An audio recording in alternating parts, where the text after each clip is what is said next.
Emma Winters pulled her thick wool scarf tighter around her neck as the bitter Maine wind cut through her layers like ice. The November storm had arrived earlier than expected, catching everyone off guard. According to the locals she'd met at her last fuel stop in Bangor, it wasn't supposed to be this harsh just yet. But standing in front of the abandoned farmhouse, she couldn't help but marvel at how the weather seemed to mirror her own turbulent emotions. "Well," she muttered to herself, her breath visible in the frigid air, "at least I got those cracks sealed before this hit." The house stood before her, a silent sentinel amidst what remained of the ghost town. Like many small communities across rural Maine, the village had been left to decay as its residents moved away, drawn by the allure of city lights and steady paychecks. But this particular house, this one was different. Emma had walked the perimeter countless times since discovering it, her boots crunching in the early snow.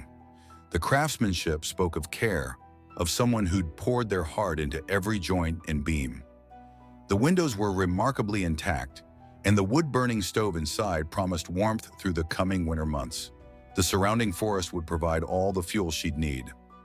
"Not too shabby for a girl from Boston, huh?" she said, running her gloved hand along the newly sealed cracks, admiring her handiwork.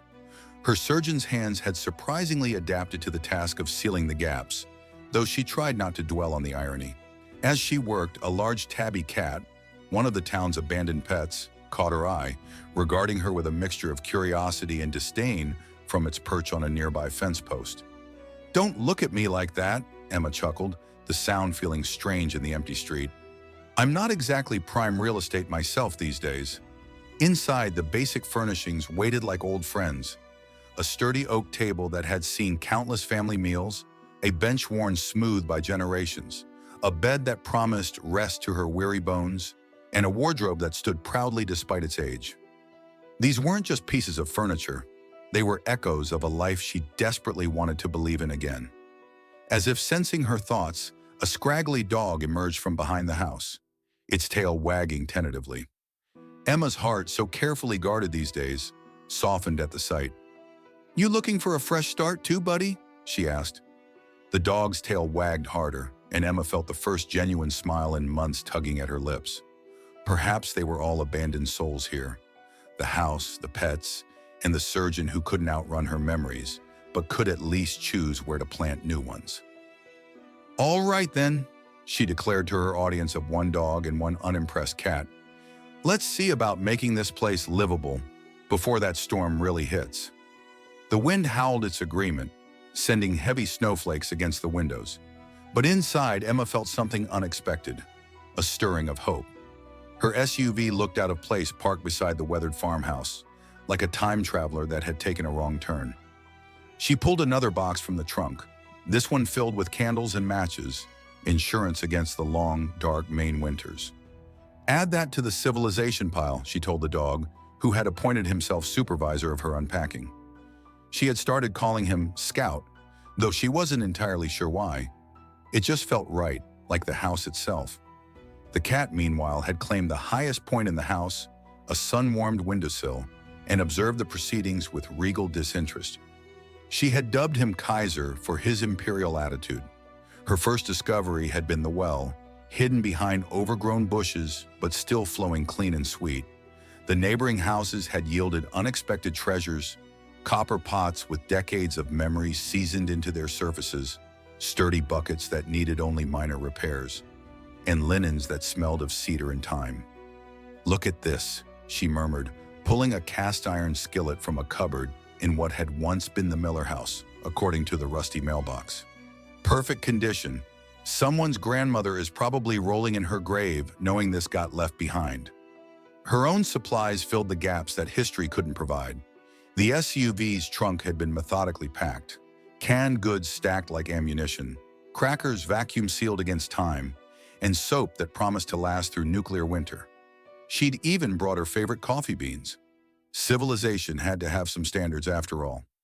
"This is not how I pictured using my surgical precision," Emma commented to Scout as she carefully measured the distances between the salvaged cooking pots. The dog thumped his tail in apparent approval.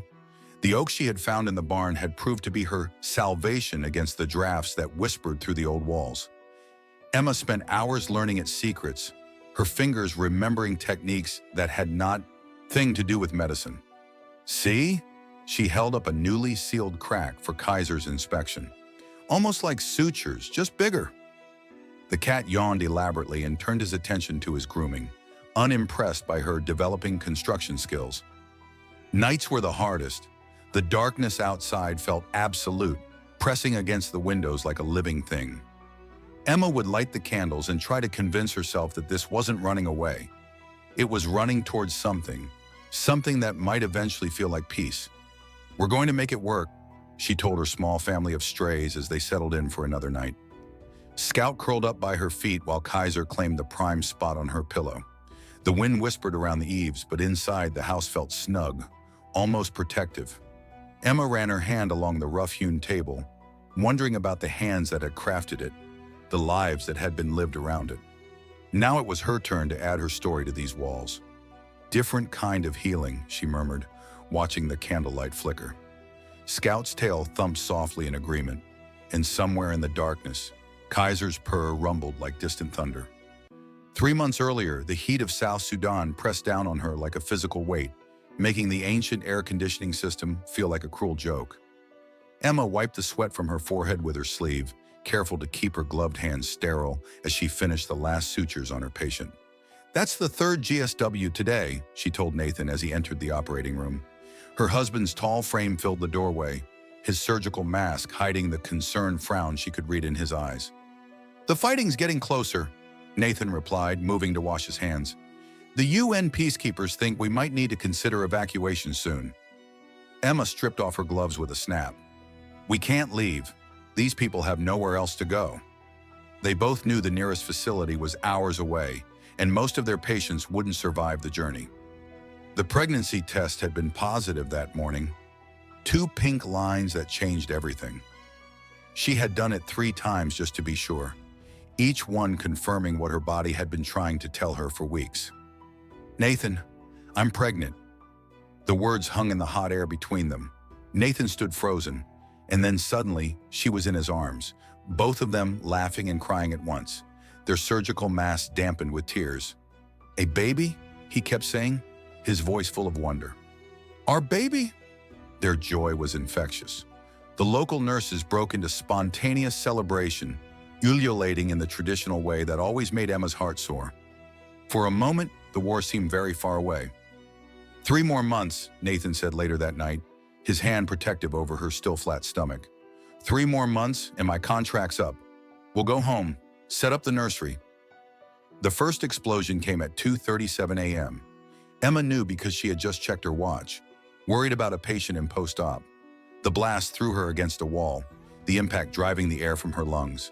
"Nathan!" she screamed as the second explosion hit, the air filling with dust and the metallic taste of fear. "Get to the shelter!" Nathan's voice cut through the chaos.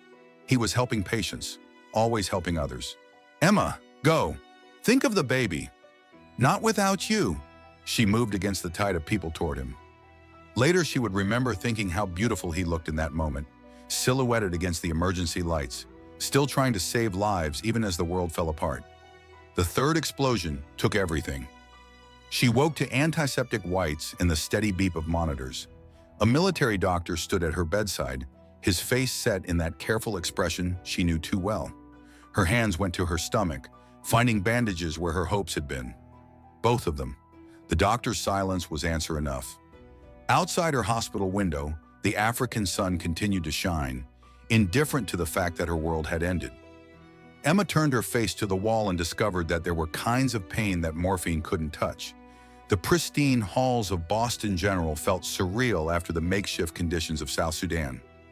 Emma's footsteps echoed against the polished floors as she made her morning rounds, trying to ignore the pitying glances from her colleagues. "Dr. Winters," the head nurse called out, "are you sure you're ready for a full rotation?" "I'm fine, Marie," Emma replied with a brittle smile. "Work is good." But it wasn't. Every time she closed her eyes in the on-call room, she saw Nathan's face in that final moment.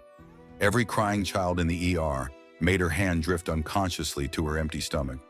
The nightmares came like clockwork, leaving her sheets soaked with sweat and her throat raw from screaming. You need to talk to someone, Dr. Patterson, her mentor suggested. The hospital has excellent counselors. What I need, Emma cut him off, is to do my job. She threw herself into her surgeries with focused intensity. Trauma surgery suited her now. The urgent cases left no time for memory, no space for grief, until the day she walked into room 412. Finally decided to grace us with your presence? The patient barely looked up from his phone. Thomas Franklin, the tech entrepreneur, had knee surgery 2 days ago. The chart noted he was ahead of schedule on his recovery. Mr. Franklin, how are you feeling today? How am I feeling? He let out a bitter laugh. I'm feeling like I wasted my money on this second-rate hospital. Do you know what kind of care I could be getting in Switzerland right now? Emma checked his vitals, keeping her face neutral. Your recovery is progressing normally. Normally, he spat the word. I run a billion-dollar company. I don't do normally. My knee still hurts, and the night nurse doesn't even speak proper English. Mr. Franklin, Emma began, but he interrupted. And you? He raised his eyes, sneering. You look like you barely got out of med school. Probably only got this job because they needed to fill some quota. Is that it? Or did you sleep your way in? The slap echoed like a gunshot. Emma stared at her hand in shock, then at Franklin's reddening cheek. I'll have security escort you out, he managed. Don't bother. Emma's voice was ice. She pulled her ID badge over her head and dropped it on his bed. I quit. She walked out of room 412, through the lobby, and into the bright Boston morning. That evening, she sat in her empty apartment, surrounded by memories she couldn't bear. The TV droned in the background, something about abandoned towns in New England, property going for pennies on the dollar. Abandoned, Emma whispered. Maybe that's exactly what I need to be. She began making lists, supplies, equipment, essentials for winter survival. The government compensation from Nathan's death would be enough to start over. Looking around one last time, Emma's eyes landed on their wedding photo. Nathan's smile, forever frozen in time, seemed to hold a different meaning now. I'm sorry, she whispered. I can't heal here. Not anymore. Some memories were better left behind. The storm hit like a hungry beast, howling through the abandoned village. Emma stoked the wood stove, grateful for the seasoned oak she had stockpiled. Scout lay near the hearth, while Kaiser watched the window from his perch. Just the wind, Emma murmured.